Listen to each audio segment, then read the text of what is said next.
back to our basic biology, we might remember that peptides are just short chains of amino acids, arguably around maybe up to 50 amino acids, and they serve as signaling molecules in our body, and they're really fundamental to our biology. There's over 7,000 that we know about that exist, much less in clinical use, but they're discovering more and more of them every day, and how to make them even, more better in terms of their efficacy, their binding time.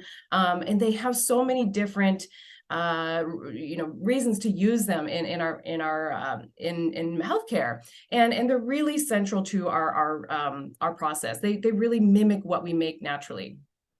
And they've become really popular. Now, I'm sure most of us have heard about some of these peptides that are responsible for weight loss, like Ozempic or Mounjaro.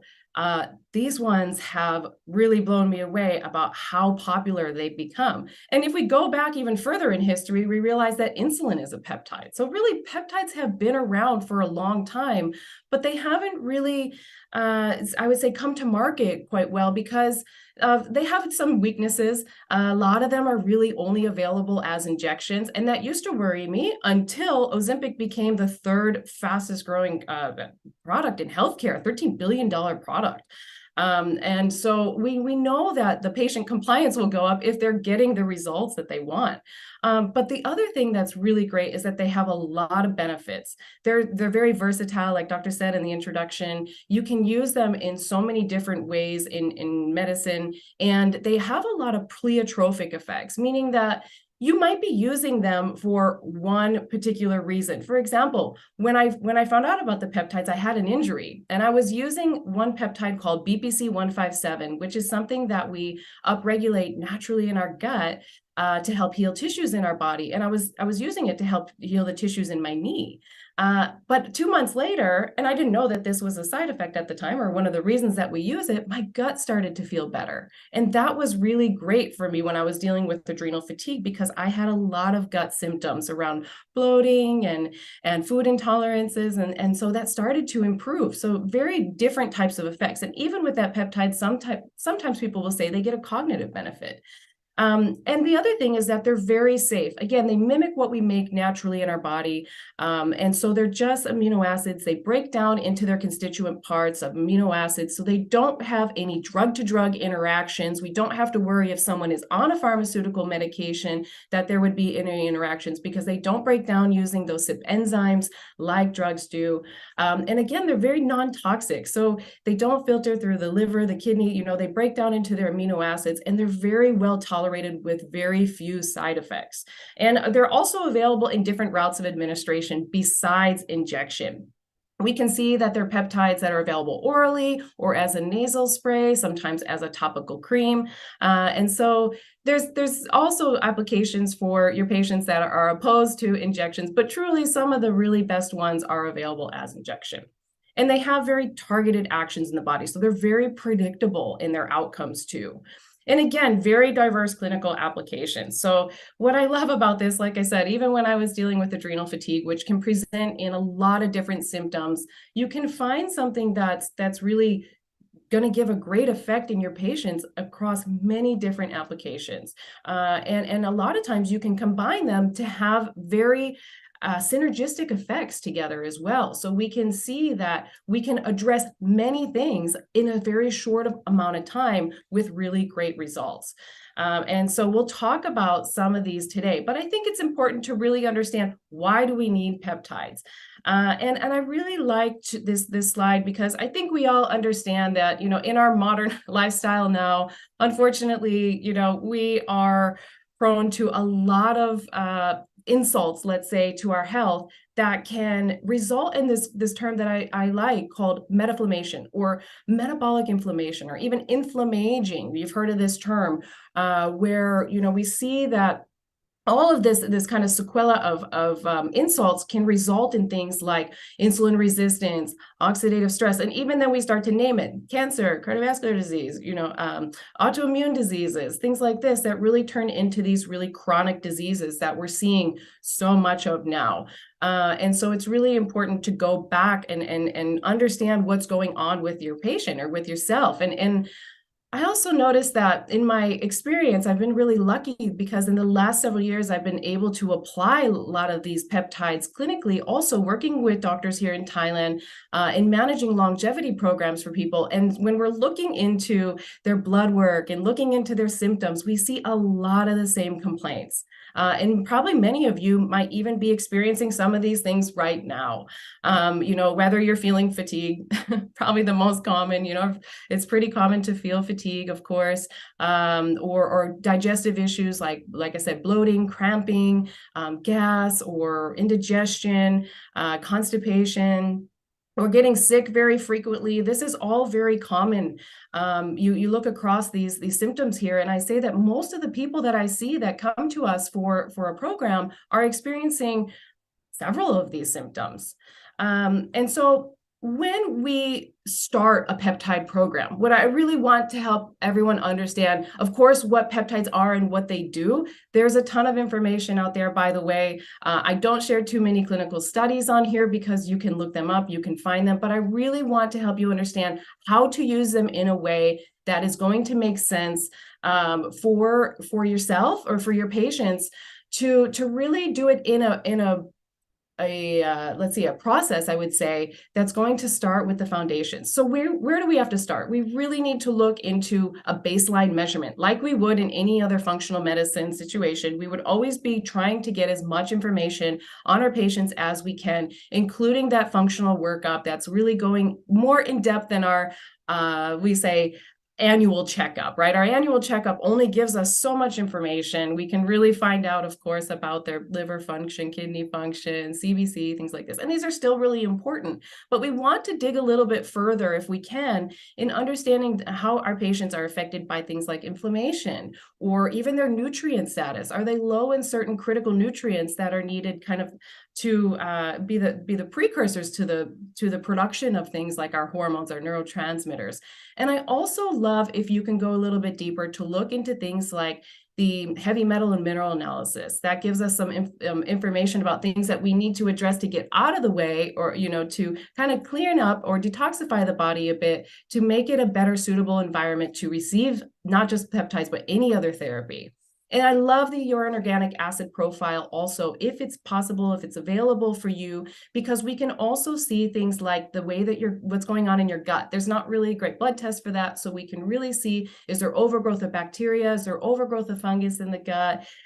Is there, alterations in the way that you are metabolizing the nutrients in your body? Is there mitochondrial dysfunction? This is something that's really also really important to see along the way. So of course, we want to have, beyond that information, a really thorough history for our patients, including the symptoms that they're having. So a health questionnaire is really helpful if you can have your patients fill that out and be as detailed as possible, especially when it comes to peptides, because they're so specific at addressing symptoms. And of course, the most important thing really is, what are their lifestyle habits? Because we would be remiss to think that if we just give them some IVs and supplements and peptides, that we can really change things long term. We really have to help people understand how to live healthier lifestyles, right? So addressing diet, addressing sleep, addressing fitness, addressing stress.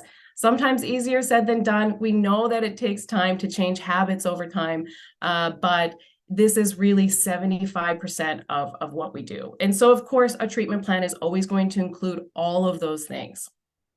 Now, like I said, in my experience of treating people with peptides and, of course, other things along the way, after looking at numerous lab results and looking at their lifestyle factors, it seems to me that our patients are really dealing with a lot of the same underlying issues. I call these the foundations, because when we look deep into it, we realize that most people are dealing with immune dysfunction, gut dysfunction, inflammation, insulin resistance, and of course, aging.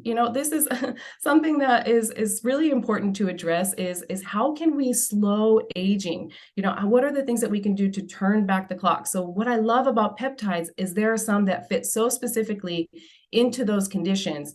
And I want to share that with you today about these basic foundational products. And then I'll touch briefly on some of the other ones that are sort of exciting and biohacky. I get a lot of people that come to me that want to biohack, and they say, I heard about this senolytic peptide or this mitochondrial peptide. And I usually say to them, hang on, let's go back to the foundation. Let's find out what's going on, because if we don't address these things first, sometimes when you get to these, kind of fun biohacky or popular therapies, either you don't feel well when you get them or you don't get the results that you want. So that's why we like to go back to these foundations and address these initially. And so there's no better peptide to start with than probably my favorite peptide, one that I use personally when I initially was trying to get myself out of adrenal fatigue, and that's thymosin alpha-1. Now, you might recognize thymosin alpha-1 because it's approved in over 35 countries and under the trade name Zadaxin. And thymosin alpha-1 can be used in so many different applications, but ideally what it's used for is modulating the immune system. And so it's a fragment of what our thymus makes naturally. And I remember that our thymus starts to involute after about the age of 17. And so we see aging of our immune system over time as well. But thymosin alpha-1 will stimulate a lot of these really great cells, like our natural killer cells, for example. We see also improvement in CD4-CD8 ratios. We see that patients that have chronic fatigue can really benefit from this, or if they're too much in the inflammatory side, then we can see that they're able to shift more into that Th1 version of the immune system. If they're too much in that Th2 kind of inflammatory side, it starts to modulate the way that the immune system is functioning. And in the studies on this product, we see that in about 12 weeks, we can see an increase in natural killer cells. Now, it may take a little bit longer than that if your patient has something like cancer. Like I said, my history is working in cancer, and so I'm keeping in touch with the doctors that are treating cancer, and we see that it can take much longer to address the rise in natural killer cells when someone has a chronic condition. So my advice there is just try to keep using it. This is a peptide that you can use continuously. It's dosed at 1.6 milligrams twice weekly. So even now, the studies that are coming out about using thymosin alpha-1 after the pandemic, they're seeing that the decrease in the mortality is really improved with the use of thymosin alpha-1, because it's helping to reduce inflammation and stimulating all of these immune cells. And you might even consider this in autoimmune conditions as well, or even in preventing viruses or recurrent bacteria, for example. I have a lot of guys here that like to train in the Muay Thai camps in Thailand, and they get constant staph infections. And so one of the things that I see is that when we start them on thymosin alpha-1 at that twice weekly dose with another product that we'll talk about today called BPC 157, we don't see recurrent staph. It suppresses that. Even in things like herpes simplex virus, we can see that they're not getting common outbreaks as they were before. And even sometimes thymosin alpha-1 is used as an adjunct to vaccines as a way to help the efficacy of the vaccines as well. So anyone that really has any underlying immune dysfunction or immune senescence, as we say, as the aging of the immune system, you can consider using thymosin alpha-1, 1.6 milligrams twice weekly. And by the way, in terms of side effects, there was more side effects in the placebo group in the studies and than the control group on thymosin alpha-1. So it's an extremely safe peptide. I've even given it to my daughter. Now we expect, that our children should have quite a well-working thymus gland. And I wasn't really sure about the use in children because I haven't seen any data on it. But I will share with you that personally, I was comfortable to give my daughter an injection of the thymosin alpha-1. She was 15 and she was starting to get quite sick one day. And I used a 1 milligram dose for her. And the next day she was up and ready to go to school. And my experience with it personally was when I used it for adrenal fatigue, I actually didn't know how to use it at the time. I was given it it was given to me by a friend of mine who was using it. He was quite an older gentleman who was using it to prevent COVID. And when I didn't know how to use it, so I was using it every day, which in the studies we see very high doses. And on the 5th day, I had experienced a clarity that I hadn't had in almost 3 years of dealing with this, with the symptoms around adrenal fatigue. So I'm going to skip past this one right now because you can find a lot of information online and look at the studies on thymosin alpha-1. They are robust. And again, the applications are wide for thymosin alpha-1.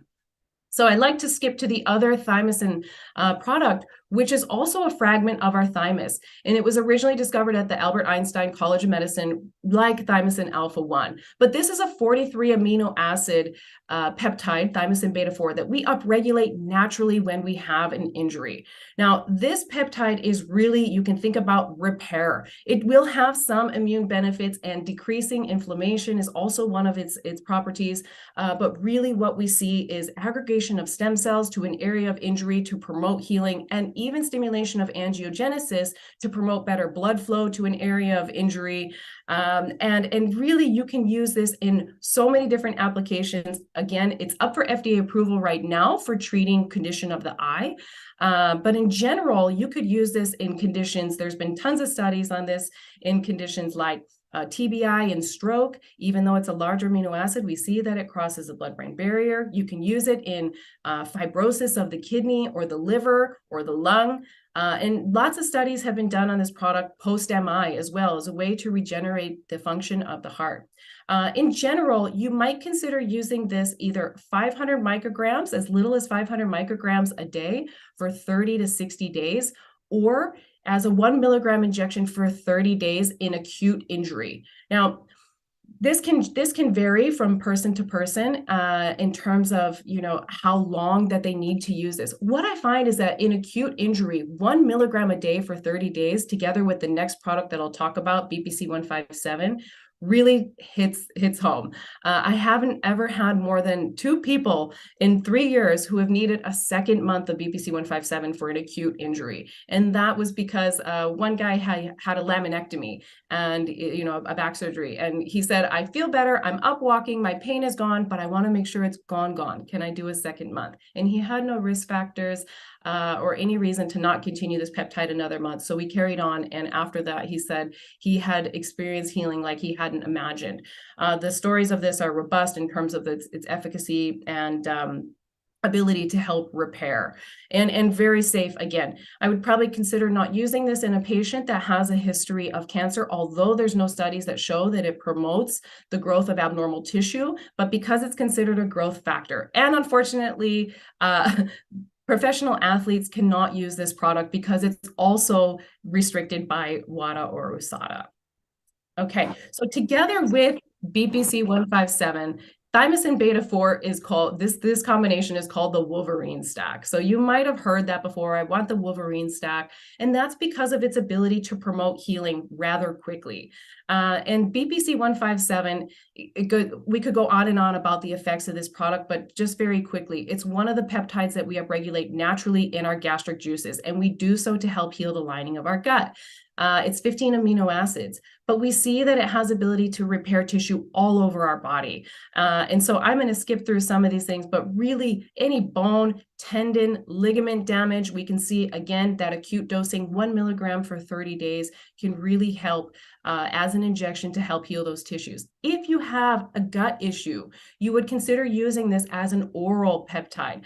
It's stable in gastric juices and helps to help heal the lining of the gut. Like I said, so any gut symptom really that you can imagine, you can use BPC 157. I'm going to run through quite quickly because we're getting close on time. We have about 7 minutes left, so I want to make sure that we get to our other foundational peptides, and then we can go back and answer questions. But MOTS-c is another one of my favorite foundational peptides. Why? Because we're seeing a lot of patients that are dealing with insulin resistance, right? So really, if we're looking at fasting glucose and hemoglobin A1C or fasting insulin, and we're seeing elevation in fasting glucose, over 80, 85, our A1C is over 5, fasting glucose over 5, right? We're starting to see that these are early indications of insulin resistance, or probably already starting to see some insulin resistance. And MOTS-c is one of these peptides that we upregulate naturally in our mitochondria. So this is truly a mitochondrial peptide. A lot of people like this for anti-aging, but we see that we upregulate it when our mitochondria sense metabolic stress. So we can see improved insulin sensitivity and even stimulation of AMP kinase. So this is another favorite of people that are training and want to improve their performance because they see improvement in endurance when they use MOTS-c. And again, another very anti-aging pathway. Some of the applications of this would also be around weight loss. We see that in the studies that they've done on mice, that when they fed them a high-fat diet and treated them with MOTS-c, they did not gain weight like the other group. And so this is a great alternative to some of the other GLP-1 type peptides, like I mentioned before, Ozempic and semaglutide, that come with a host of side effects. People experience nausea with those products.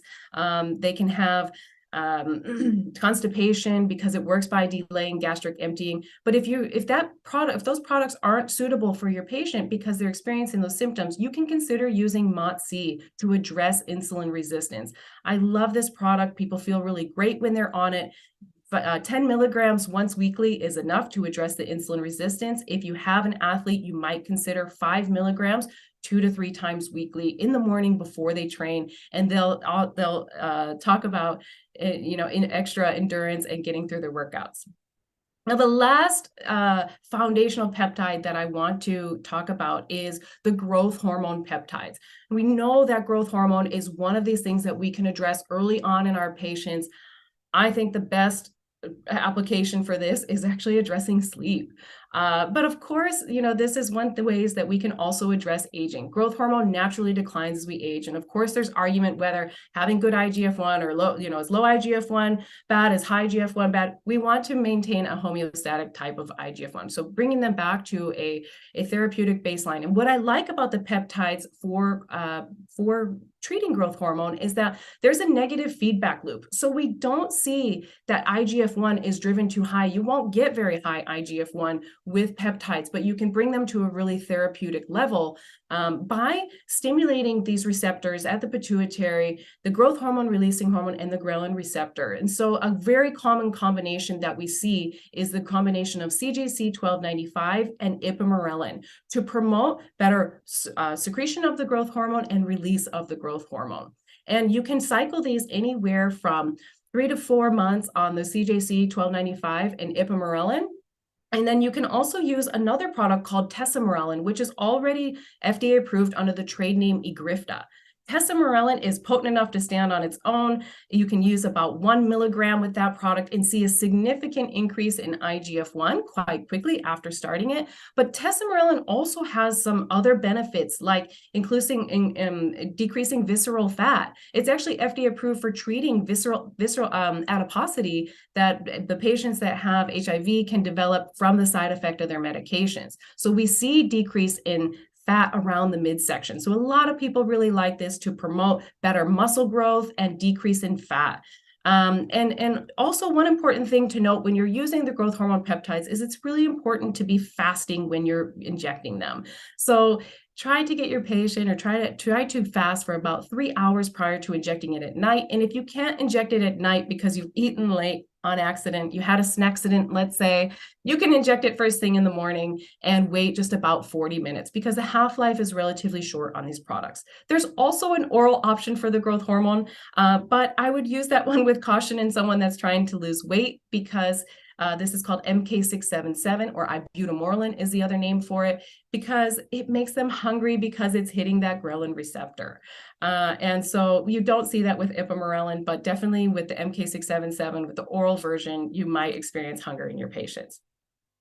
Okay, I'm looking at the time. We have 2 minutes, so I'm going to take a minute, Nikki, and then maybe we'll for a minute we'll take the question. So you have 1 more minute. Yeah. Okay, great. I just want to mention that, of course, these are very foundational things that we can consider in our patients at the beginning. And yes, you can combine them all together to create a treatment program that's going to be anywhere from, I'm going to skip down to a example patient who was experiencing fatigue and wanted to improve his performance in work and in his workouts, and lose fat. And he's also interested in longevity. And so a very common combination that you can use at the beginning is these products, like I just mentioned, that are really going to promote better decrease in inflammation and improvement in immune function right at the beginning, and address the insulin resistance and the performance and the aging all at the same time.